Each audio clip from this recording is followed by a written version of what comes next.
listening to Trending with Timmerie, offering an eternal perspective on today's hottest topics. National speaker Timmerie Millington has been a passionate advocate for life as long as she can remember, helping Gen X through Z answer the call to true feminism and authentic manhood. Timmerie holds a master's degree in biblical theology, and she covers this week's hottest stories from a Catholic worldview. You're listening to Trending with Timmerie.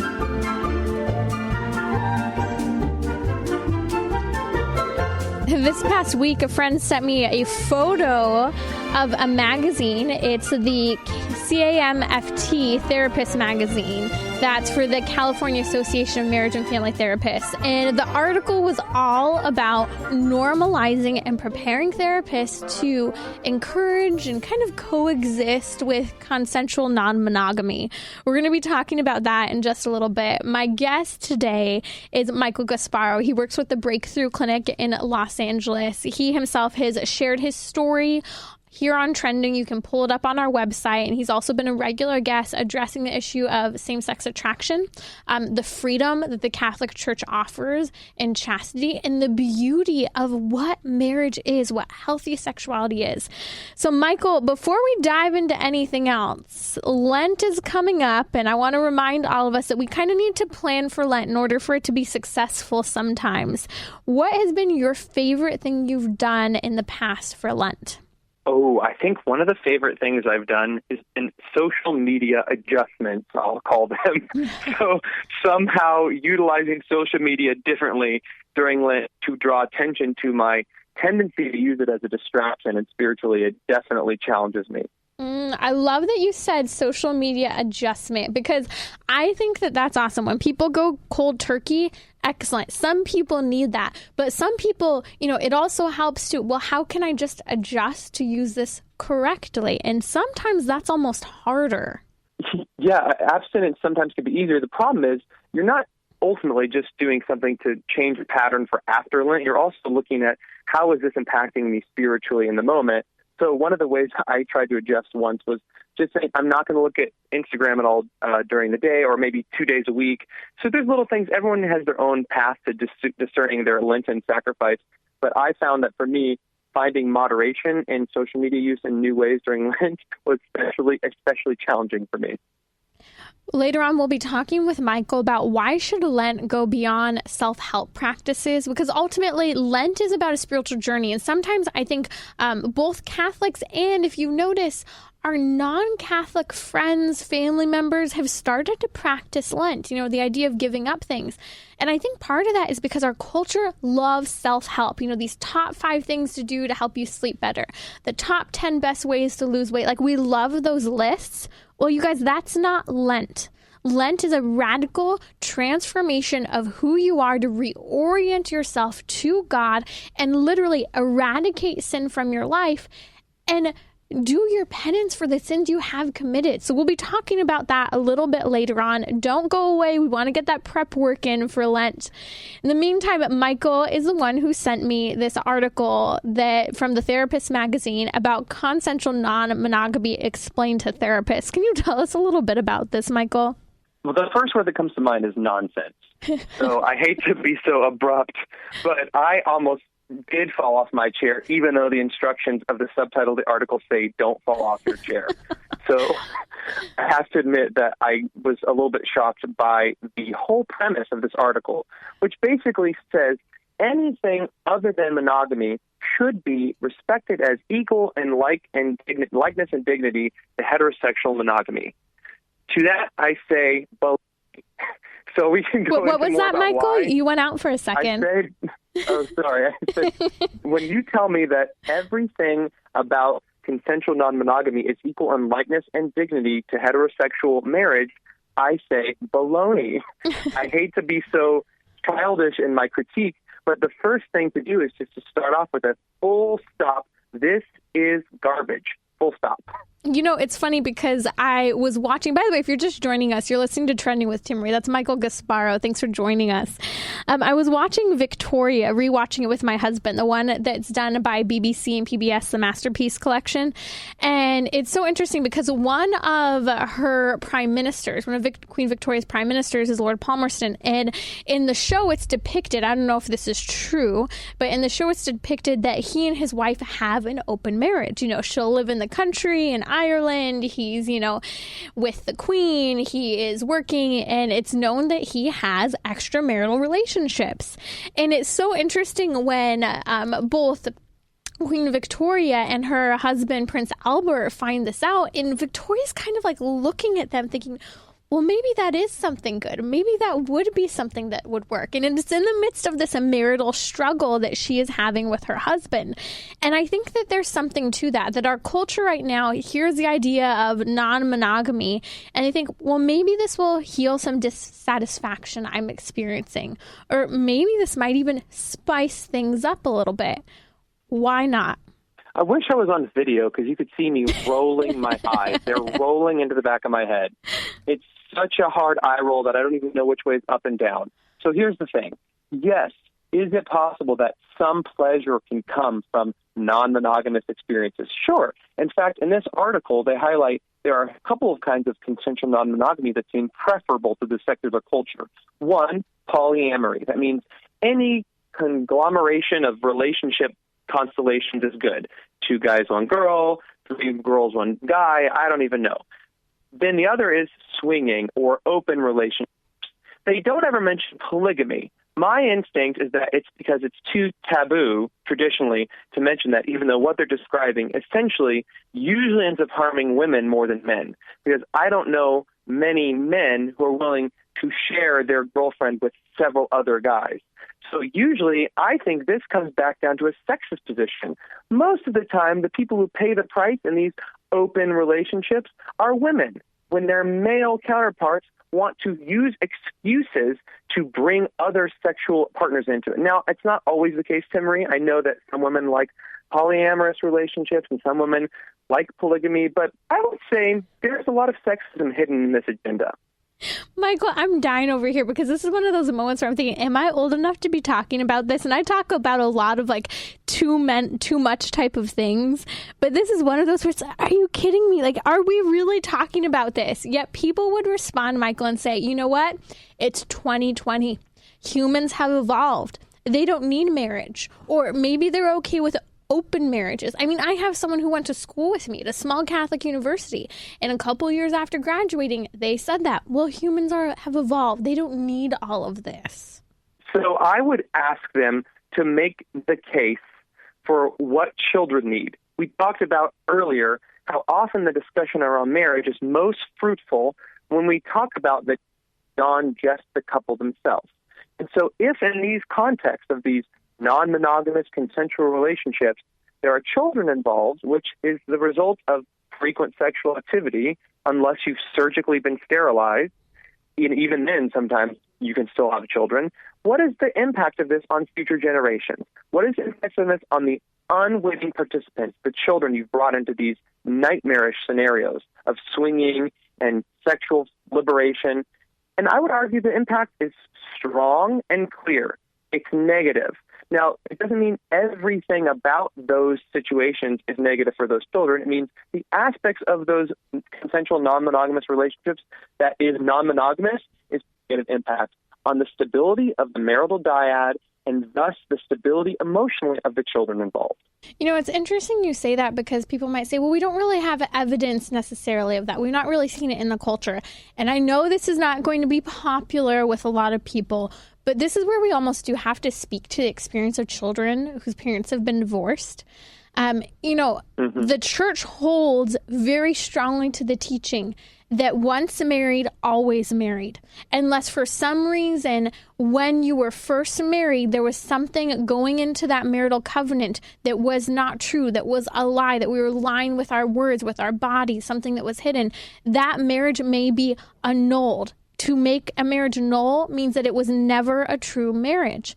So in this instance, there are people who have been divorced and remarried or divorced and have partners, and those are extramarital relationships. And the children are suffering because their mother or their father is engaging in a relationship with someone who is not their parent.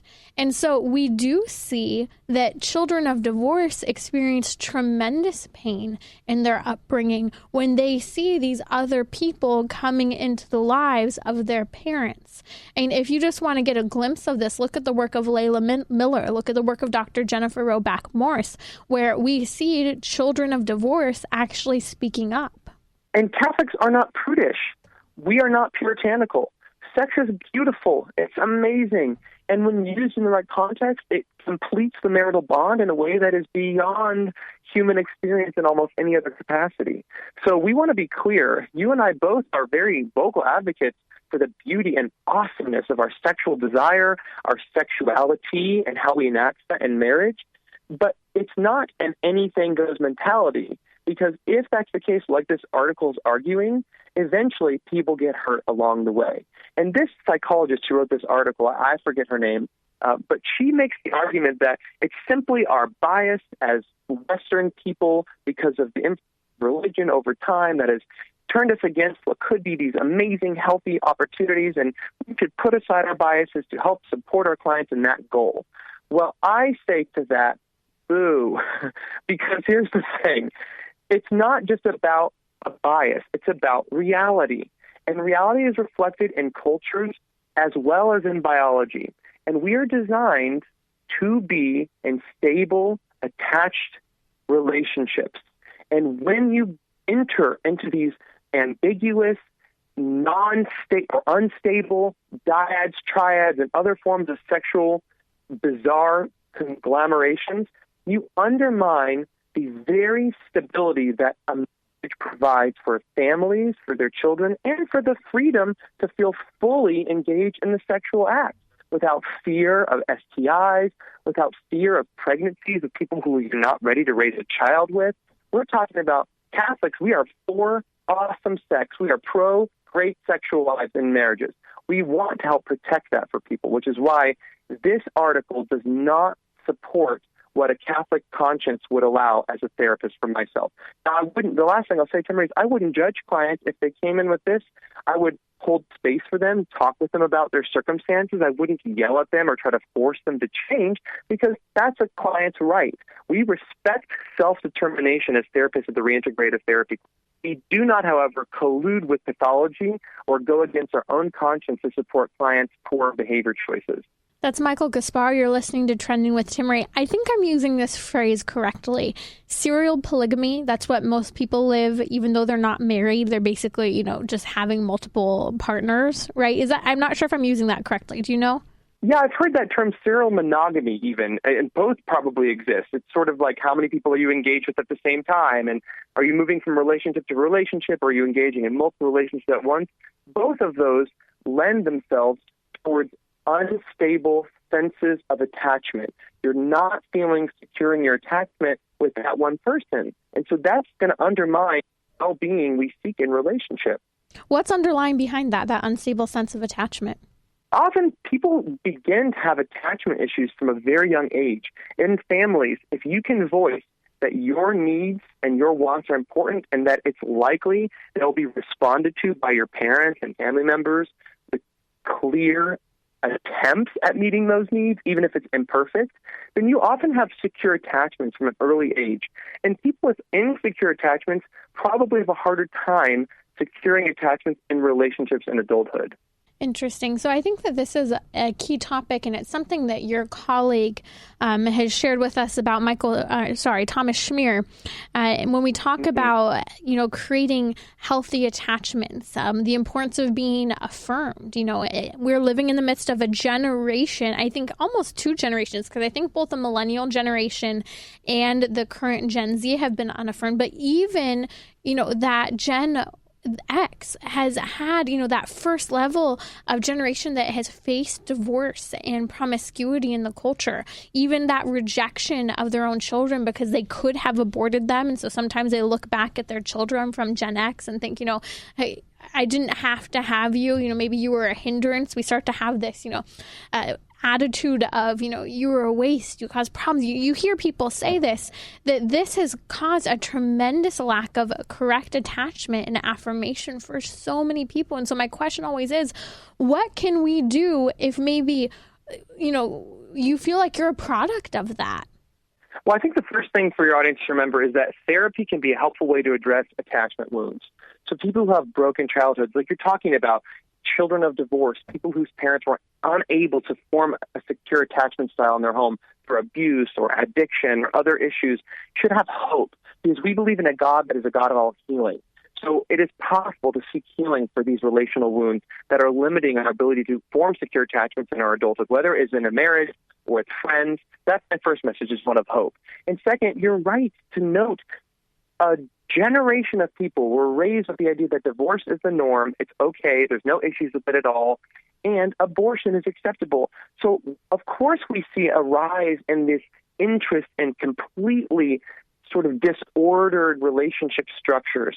And we as Catholics should speak to that this is a direct connection with the disintegration of what marriage is in our society.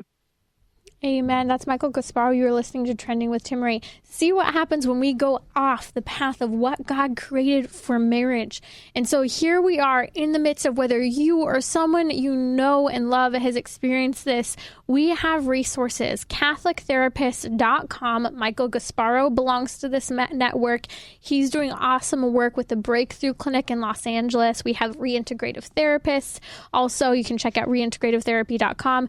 Please use these resources, because healing these wounds that our culture has led us down the path of is so important for finding that true freedom. That's so important. That's what therapy is all about. Again, that's CatholicTherapist.com as an excellent resource.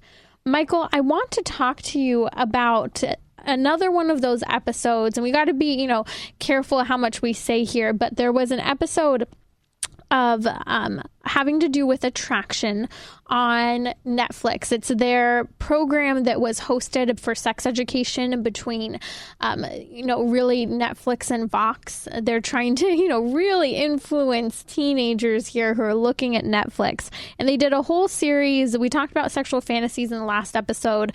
And I want to touch on the episode where they talk about attraction. Some of the things that stood out to me were really interesting. They initially started to talk about, well, how are we attracted to people? And they started to make the claim that it has to do with fertility, that fertility drives attraction. It dives into the topic of pheromones, how, we're more interested in someone when they are fertile. It didn't fully go down that path, but then it's funny because they start to make this claim, Michael, then they throw it out the door and ultimately land at the conclusion of you're attracted to whatever and whoever you're attracted to, and, just go for it. It's totally fine. Don't worry about it. Women, are attracted and stimulated more by certain things than men. And it just starts to go down taking test models of how people's bodies physically relate to things. And the whole justification is you swing the way you swing. You like what you like. Good on you. And I'm not surprised at all by this. So Netflix has a history of doing things like this. But we should be wary, and especially because it's rated TV mature, which means teenagers aren't even really supposed to be watching it. I think 17 and above should even be warned. So just so your viewer or your listeners know to watch it, we want you to understand that this is what is propagated amongst teens because they have access to Netflix. We know this. So here's the thing. You're absolutely onto something when you say, however you swing is what you want and just go for it, because that's prevalent in the secular culture. But for my clients at the Reintegrative Therapy Association, many of them have desires that are contradictory to their conscience, and they know would ultimately lead them down a path that makes them unhappy. So if they, for instance, have same-sex attraction, maybe the culture says, go ahead, act on it, do whatever you want. But to them, they think, I have the right to live according to my conscience and my own personal beliefs. And what's cool, Timmerie, is that as Christians, as followers of Christ, we believe he passed on to his church the ability to teach us about faith and morals in a way that, as I hear some other people say, is the blueprint for human flourishing. So we can rejoice in that and say, be free. Look, here's something you can consider that the culture isn't telling you, that just because you like something in the moment, that desire doesn't guarantee lasting joy or peace in your life. Momentary pleasure is not the same thing as a sense of internal well-being and peace. And I have clients, Timmerie, who have a variety of sexual proclivities that I'm not going to go into specifically, but let's just say all of those proclivities, many of them are disordered, and not all of them are just same-sex attraction. And the reason I highlight that is we're not targeting people with SSA and saying, you're bad or you're wrong. We're saying anyone who has sexual chaos that falls outside of this intrinsic path of living a life in accord with the church teachings on sexuality, you don't have to go down that path. And if you choose to, there's redemption, there's healing. You can always come back. Michael, I think that a big sign of what has caused so much of the sexual deviance is pornography. And we don't like to talk about it, but I was just looking at another stat. If you didn't hear the episode, it was just an awesome episode last week with Father Robert Spitzer, where we talk about what is a woman, and we talk about it also in relation to what happened at the Super Bowl halftime show and kind of the uproar over it. But if people aren't with me, because a lot of people, Michael, said, they were just shaking their hips, so what's the big deal? And listen, I come from the performing world. I have done Polynesian dancing, Tahitian dancing, jazz, tap, ballet, you name it. But there's a line. And there's a line that I myself had to face and battle as well. I was just talking to my mom about it. The last year of my actively performing and dancing, there was a huge change in the culture where dance was becoming so sexualized. It was no longer, as I was taught growing up, be sassy, not sexy. It was everything was sexualized. The person was sexualized. The dance was. And so if you think that I may be saying too much, if I'm, not able to enjoy entertainment, Pornhub is the perfect example. I don't have the numbers in front of me right now, but the numbers went up astronomically after the Super Bowl for searches of Shakira and J-Lo on Pornhub. That should show something about the sexual deviance and the objectification that we are experiencing right now in the culture. And you bring up a great point about dance is not intrinsically bad. We're not Puritans, right? You're a dancer, Timmerie, and you love dance. And so that's such a great witness for our culture to see is it's not that you're opposed to dance or even some dance that incorporates aspects of our human sexuality to share with the world the gift of movement and of the human person. But that's very different than dancing in a way to explicitly objectify yourself to others so that you feel empowered by that in some form or fashion. And ultimately, then you're also leading other people to sin. So that's something to consider as a Christian person when you both engage in entertainment and when you provide entertainment for other people.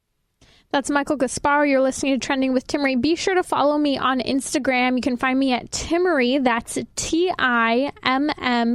We talk about things such as the Super Bowl, Shakira, J-Lo, and other interesting things that come up about the stories that we've been discussing. Coming up, we'll be talking about Lent. Michael, you also watched the contraception episode on birth control by Sex Explained. And just a warning to parents, not a show to have your kids watching, not necessarily even yourself. Here's what I'd recommend. If you want to learn about what's being taught to basically high schoolers in the show and the culture overall, listen to it, because especially the one on sexual fantasies, I ended up just shutting it off, but I was listening and covered the screen up. What was said in the episode having to do with contraception?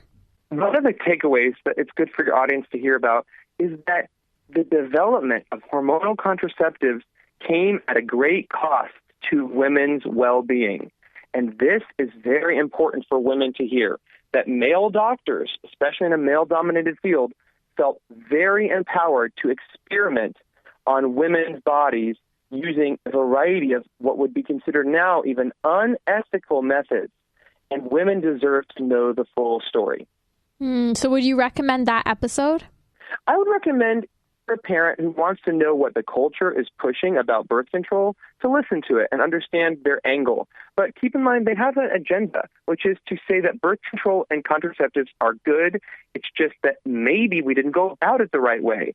And at the end of the day, we want to point out that the problem was in not just the process, but in the content as well. Absolutely. I think that's a really key takeaway, because it's not just contraception, but it's also abortion. How did they create these procedures? There's a reason, and we'll have to take this up soon on the show, why a lot of the research for contraception and abortion methods were done outside of the country in third world areas where people were literally dying and being mutilated. You guys, this is why the church speaks up for women and the exploitation of women, because we believe women deserve more. And if you want to hear more about what's the mission of women and the beauty of women, head over to Radio Trending and listen to that last episode.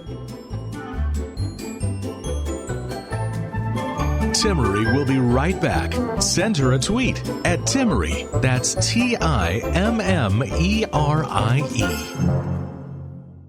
You're listening to Trending with Timmerie, where morality and culture meet, offering an eternal perspective on today's hottest topics.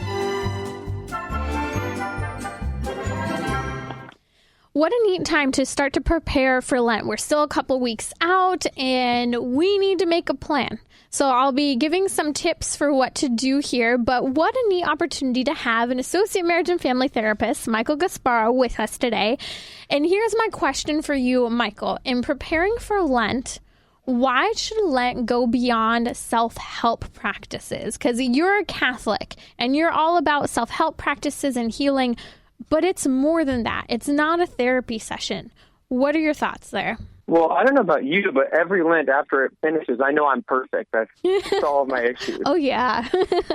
Is that not how Lent works for you? Oh, okay. Just me? Okay. No, usually halfway through, it's like I've failed. I haven't even done half the things I wanted to do. Yeah. So what I asked that question and I make that joke because if Lent was just about self-help, then it would be an ultimate fail if you weren't automatically doing all of the things you wanted to do right away at the end of Lent and into the Easter season.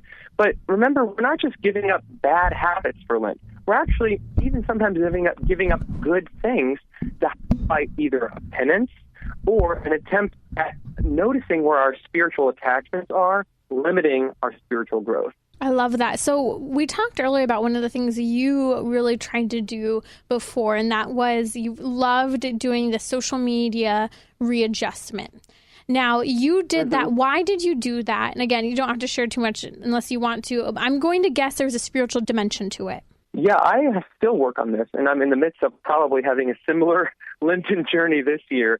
I chose last year to work on adjusting how I use social media, largely because I noticed it was often in an autopilot mode. And what I mean by that comes from Dr. Greg Bottero. Dr. Greg Bottero out of New York, who's a Catholic psychologist, uses the term mindfulness in a very Catholic context. And by that, he means approaching life from a really being mode, not autopilot. And geez, I'll tell you what, when I get my phone out half the time, I'm on autopilot. I click to Instagram, then to Facebook, then to YouTube.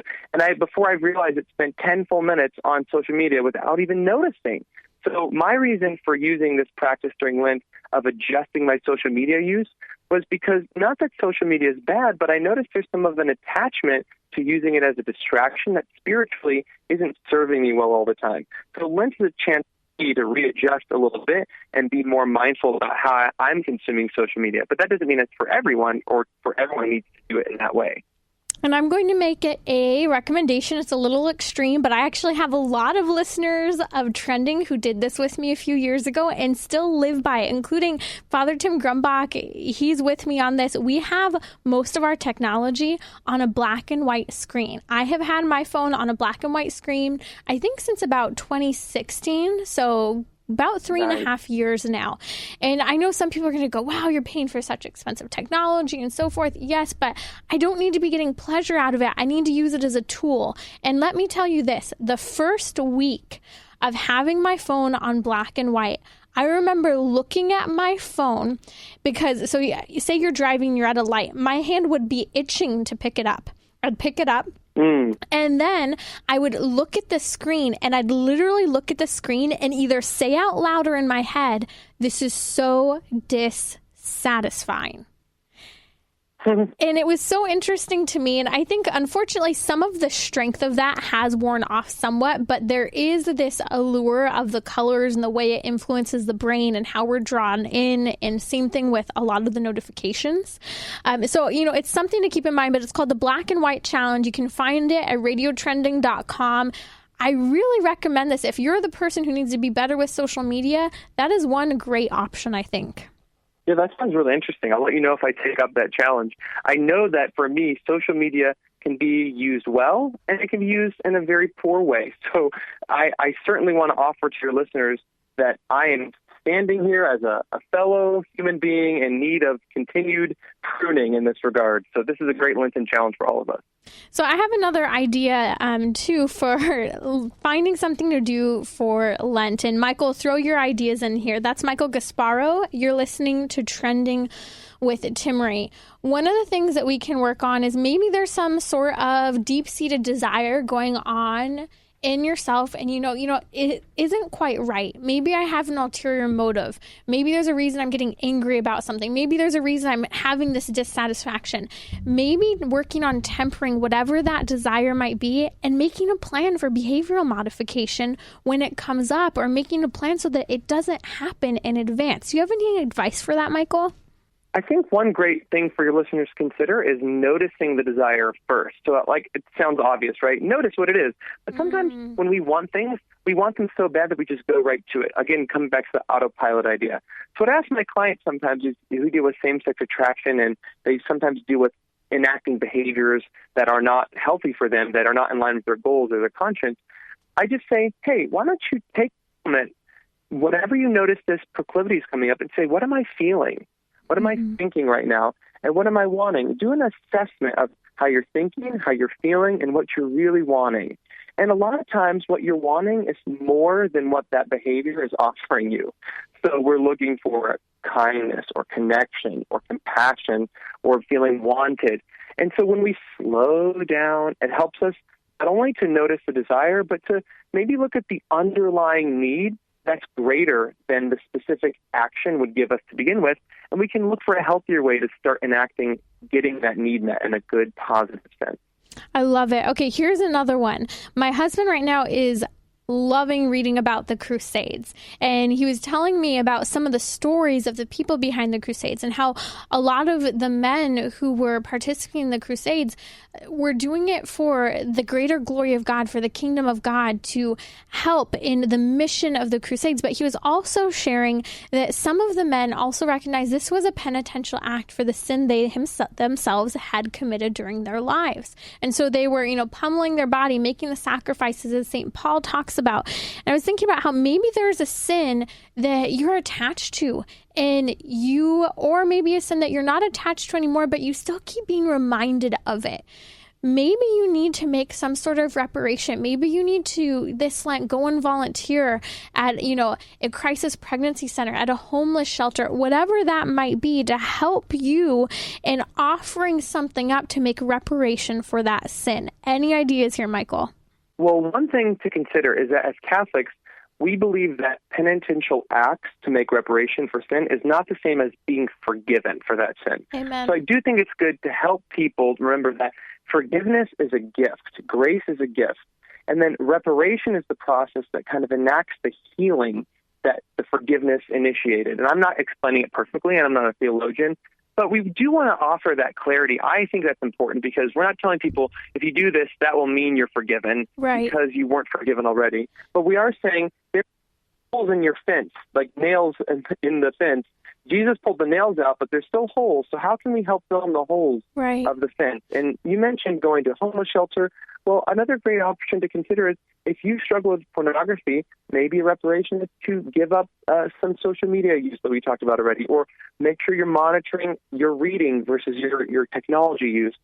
Or, if you want, there's plenty of young people who need support in understanding the Church's teachings of sexuality. Mm-hmm. So maybe this is drastic, but there are missionary groups such as the Culture Project or National Evangelization Team or other people in your own church who need ministers or catechists to come in and work with the teens. Maybe a great considers joining your catechesis team and passing on some of these church teachings to young people and really getting in the trenches with them. And I'll just touch on really quick because you did a great job. One of the reasons, yes, God obliterates, knocks out the sins that we have committed. They are there. He doesn't even think about them. They're gone, right? When we go to confession, when we are healed by the blood of the Lamb, when that priest is acting in persona Christi. That does not mean, though, necessarily for everyone that maybe they still feel bad. Maybe there's some healing that needs to go on in their life. Maybe they feel bad for the people they've hurt still.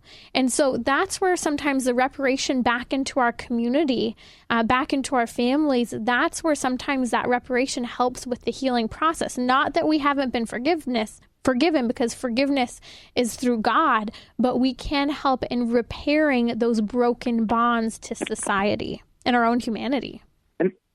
And that's the beautiful thing of when God brings things for his glory out of our own darkness or the experience of sin in our life.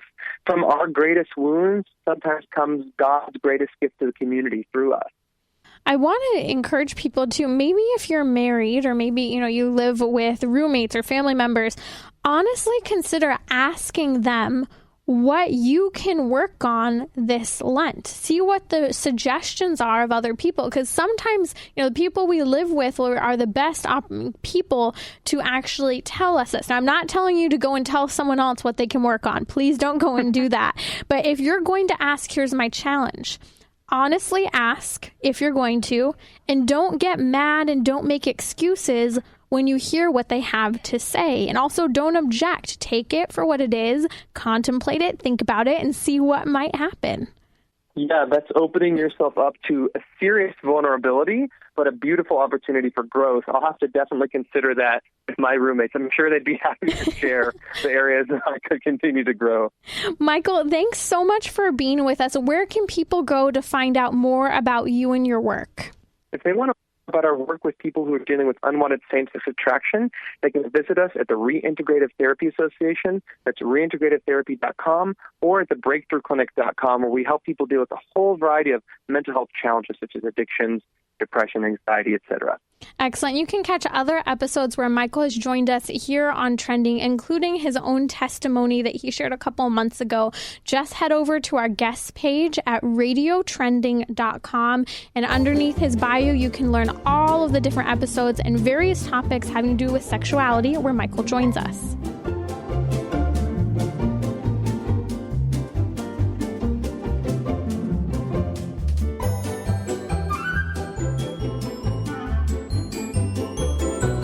You can listen to more of Trending via the podcast on iTunes or the iHeartRadio app, where you can share your favorite episodes.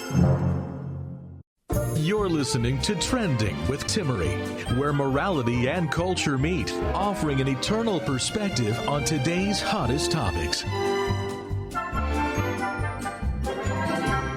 We've been putting our finger on the pulse of the culture surrounding abortion. If you didn't catch it a few weeks ago, I was talking about how we need to change how we ourselves are dialoguing on the abortion issue. And I think that a lot of the statistics coming out point to this. Most people disagree with late-term abortion. A lot of people even disagree with second trimester abortion. In fact, most people don't even realize that abortion is legal, let's say from the 3rd, 4th, 5th month on. Honestly, when I share with people that abortion is totally legal, totally kosher in that 3rd trimester, they're shocked. When they realize that the baby that would be born the same day could be aborted, they're flabbergasted by it. I have lived in California my whole life, and I have lived with the reality that we have late-term abortion clinics in this state.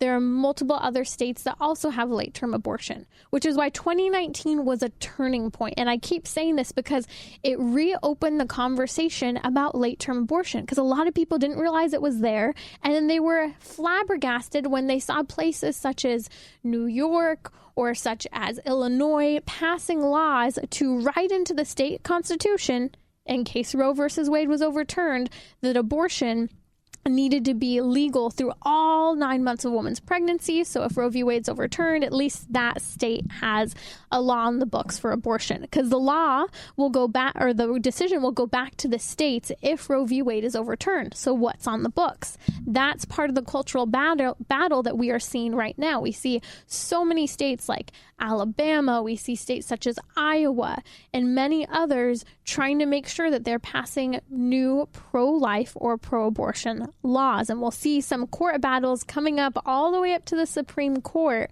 over restrictions on abortion. So one of the things I keep saying is that we need to change how we're talking about abortion. And this is what we need to do. One, we need to agree with other people and help them to see that we're not that far apart. Late-term abortion, we agree on. We need to talk about the current laws that have been passed surrounding late-term abortion. But two, we need to take the conversation, unfortunately, and I say unfortunately because it's a harder conversation at times and we need to be well schooled on it, back to contraception and early abortion. Because most people are okay with abortion when it's really early because they dehumanize the baby. But not only that, they dehumanize the value of the woman and the painful experience she herself experiences and walks with for the rest of her life after having an abortion. That's post-abortion syndrome. So I'm looking at recent stats that have come out the beginning of 2020 from Kaiser Permanente. They have actually done some really great research, not just here on the life issue, but also on gender as well. I know we've talked about some of the studies in the past. Stay tuned because they're really able to pull some excellent data out. One of the things that came out with regard to abortion is we see basically the country's split almost 50-50 with regard to abortion laws or laws that are passed to restrict abortion when a fetal heartbeat is detected. The latest scientific data absolutely confirms that by 16 days, that sweet little precious baby's heart is beating. In fact, most women have no clue that they're pregnant yet. And yet, that child's heart is beating and pumping blood, and that child is developing so quickly. So we see that 49% of Americans believe that we should support fetal heartbeat bans and we should support banning abortion after 6 weeks. So it's almost 50% of the nation. But then 50% of the nation opposes fetal heartbeat bills. What do you think about this? I'd love to hear from you. You can send me a message at radiotrending.com or on social media. You can find me on Instagram, Twitter, Facebook at Timmerie. That's Timmerie. Now, this is something I do want to get your opinion on. Why do you think your friends, family members, colleagues are okay with early abortion? Why is it that they don't want to put a ban after a baby's heart is detected? I think it's just amazing to me that we've devalued the person so much that, people are out there. I saw a campaign the other day. I don't know if I mentioned this on the show yet. I don't think so. But I was sitting out to lunch and it was in a grocery store that had a deli. And as I'm sitting in the deli area, there's a sign that says, "Give bees a chance." And as I'm looking at the sign, I thought, isn't that interesting? Whether it's bees or whether it's, seals. I always loved that pro-life shirt that put a baby on like the seashore and it said, "Save the baby humans" instead of "Save the baby seals," because it really does put it into context. We've devalued human life and we've lifted up the animal kingdom, animal life. Isn't that fascinating? And so when I was looking at this Save the Bees campaign, Give Bees a Chance, I was thinking about how, well, shouldn't we give babies a chance? And not only that, should we maybe answer the cultural heartbreak over infertility? And if you don't want your child, if you know someone who doesn't want their child, couldn't we give the parents who are infertile and desperately waiting, 10 years or even longer at times to adopt a child, couldn't we give them a chance of parenthood? In the midst of your own darkness and despair and struggle, isn't that something we could offer? Give parents a chance? Give babies a chance? I think that this is something we need to help people understand, that the culture is hungry for more families. I've been noticing over the last couple of months, there has been actually an increase in pro-baby ads, where you're seeing a lot more advertisement, at least here in Southern California, of a woman who's pregnant or a husband and wife with a baby in utero. And I think that the change in advertisement speaks to a desire in the culture, the desire for permanence, the desire for good, healthy, joyful relationships, the desire to settle down and really build good roots, but also the desire for children. And that desire has been pushed out of the way with this contraceptive culture that we have been building up. You're listening to Trending with Timmerie. Thanks for joining us. You can follow me on social media at Timmerie. That's Timmerie for updates on all of the stories that we're discussing. So when we're talking about this contraceptive mindset, we have the distinct opportunity to bring up how this contraceptive mindset has fed into the fail-safe of abortion, and that we've justified a certain type of lifestyle that necessitates abortion in our own mind. But here's what's kind of brilliant. And I think that, yet again, it comes back to, if we can talk about how most of us agree that late-term abortion isn't okay, we can swing the pendulum back even further. Okay, if late-term abortion isn't okay, so you're not okay with a baby at 9 months gestation, what about 8 months? And we could go into the weeks and go further and further and back. They're going to have a very difficult time, if they're opposed to late-term abortion, justifying abortion earlier in. And the more you can fill in the gaps of knowledge about the development of the baby, the impact on the woman of an abortion, the more you can help them see that their thinking is inconsistent. Again, I always come back to that question. Well, why is abortion okay at 3 months if it's not okay at 40 weeks?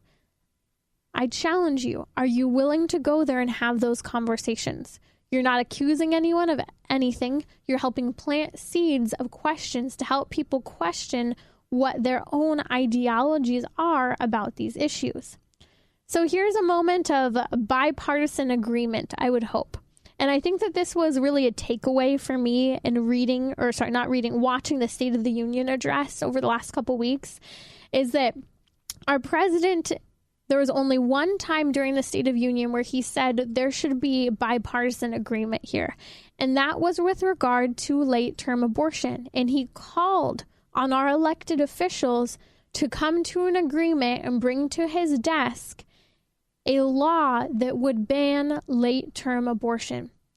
And I did think that that was very smart, because it goes beyond political parties. It goes beyond a way of life. It goes into the reality that we really do agree on this. Despite, presidential candidates coming out and saying, I'm okay with, late-term abortion, I'm okay with partial birth abortion, whatever they're okay with, that is not what most of the American people think. I mentioned this study from Kaiser earlier in the show that 50% of the United States is in favor of fetal heartbeat bans, and then the other 50% is not. In fact, they think that abortion bans after 6 weeks isn't okay. But I think that if we were to dive a little deeper and ask those further questions, like a lot of other polls have done, that most people do not want late-term abortion. And so I keep saying this because if we can help people see, I agree with you, we're not that far away, we're going to start making more headway in our conversation surrounding abortion. And that's where I come back again to contraception now. Have the conversations about contraception. Sure, start with the secular arguments. Contraception is a group 1 carcinogen. The estrogen and progesterone are listed on the top carcinogenic elements, those synthetic versions being put into women's bodies, where we've seen an increase in numerous types of breast cancer. You want the research? We're going to do a whole episode soon on contraception. Stay tuned. But we talk about this all the time on Trending. If you're listening to the shows, we're feeding you your talking points to go out and have those conversations. Because I can't be there, but you are there with your friends, families, and colleagues and have the opportunity to bring up these issues. You can talk about the influence of blood clotting on women. You can talk about how if we see that all these physical and even psychological problems are going wrong with women who are using contraception, find common ground. See, really, there is bipartisan agreement on a lot of these issues. Thanks for listening. Don't miss an episode. Head over to radiotrending.com and be sure to subscribe. This has been Trending with Timmerie. To book her to speak or learn more about her guests, visit radiotrending.com. You can listen to more of Trending via the podcast on iTunes, Google Play, or the iHeartRadio app, where you can share your favorite episodes.